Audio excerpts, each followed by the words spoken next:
जय हिंद दोस्तों। आज की इस वीडियो में हम बात करेंगे अलेक्जेंडर द ग्रेट के बारे में और जानेंगे कि अलेक्जेंडर के इन्वेजन का भारत पर क्या प्रभाव पड़ा था। तो चलिए शुरुआत करते हैं आज की इस वीडियो की और सबसे पहले बात करते हैं कि अलेक्जेंडर था कौन। तो अलेक्जेंडर मैसेडोनिया के राजा फिलिप्स का पुत्र था जिसने 326 ईसा पूर्व यानी 326 बीसी में भारत पर आगमन किया था। अगर आप अभी मैसेडोनिया की लोकेशन देखना चाहो तो वो साउथ ईस्ट यूरोप में कुछ यहाँ पर पड़ेगा, जिसके आसपास अल्बेनिया, सर्बिया, बुल्गारिया, ग्रीस जैसे देश मौजूद हैं। पर उस समय का मैसेडोनिया नॉर्थर्न ग्रीस और बल्कन पेनिनसुला के पार्ट्स को भी इंक्लूड करता था। ऐसा माना जाता है कि 4th सेंचुरी में यूनानियों यानी ग्रीक्स और फारसी यानी पर्शियंस के बीच दुनिया में वर्चस्व के लिए लड़ाई लड़ी गई थी। ईरान को ही पुराने समय में पर्शिया कहा जाता था। पर्शियन सेना का नेतृत्व डेरियस कर रहा था, जिसे हराने के बाद मैसेडोनियन भारतीय प्रांतों में प्रवेश कर गए। अलेक्जेंडर भारत के प्रति सिर्फ उसके धन को लेकर आकर्षित नहीं था, बल्कि वह भारत के लोकेशन को लेकर भावुक था और समुद्र की समस्या को भी हल करना चाहता था, जिसकी सीमा ग्रीक जियोग्राफर्स के लिए एक पहेली थी। अलेक्जेंडर ने 326 बीसी में खाइबर पास से भारत में प्रवेश किया था।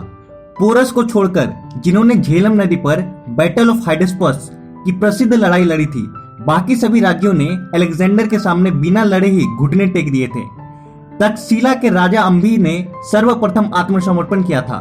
जब अलेक्जेंडर आगे बढ़ते हुए ब्यास पहुंचा तो उसके सैनिक युद्ध से थके हुए थे, कुछ बीमार थे और क्योंकि वो बहुत दिनों से घर से दूर थे तो उन लोगों ने आगे बढ़ने से इनकार कर दिया। इसलिए अलेक्जेंडर को ना चाहते हुए भी पीछे हटना पड़ा था। अपनी प्रगति यानी वह कितनी दूर तक पहुंचे थे, उस बिंदु को चिन्हित करने के लिए उन्होंने ब्यास के उत्तरी तट पर 12 विशाल पत्थर की वेदियां यानी अल्टर्स बनाई। वह 19 महीने तक भारत में रहा और 323 बीसी में बेबीलोन में उसकी मृत्यु हो गई।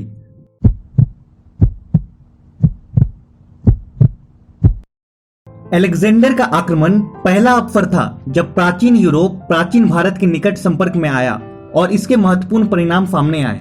पहला, अलेक्जेंडर के इन्वेजन के सबसे महत्वपूर्ण परिणामों में से एक था भारत और ग्रीक्स के बीच डिफरेंट एरिया से सीधे संपर्क की स्थापना।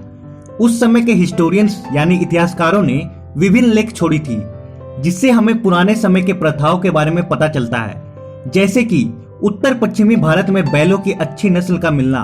और ऐसा कहा जाता है कि अलेक्जेंडर ने 2 लाख बैलों को मैसेडोनिया भेजने का आदेश भी दिया था।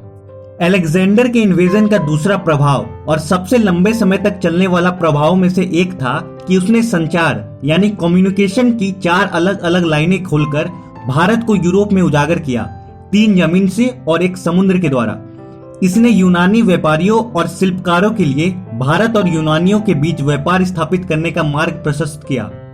अलेक्जेंडर के आक्रमण का एक इनडायरेक्ट इफेक्ट यह भी था कि इसने चंद्रगुप्त मौर्य के तहत उत्तर भारत के एकीकरण का मार्ग दिखाया, क्योंकि सिकंदर द्वारा उत्तर पश्चिम के छोटे राज्यों और रियासतों के विनाश ने न केवल मौर्य साम्राज्य के आसान विस्तार में सहायता की, बल्कि प्रेरित भी किया यह मानने के लिए कि उत्तर पश्चिमी सीमा पर कब्जा करना संभव है।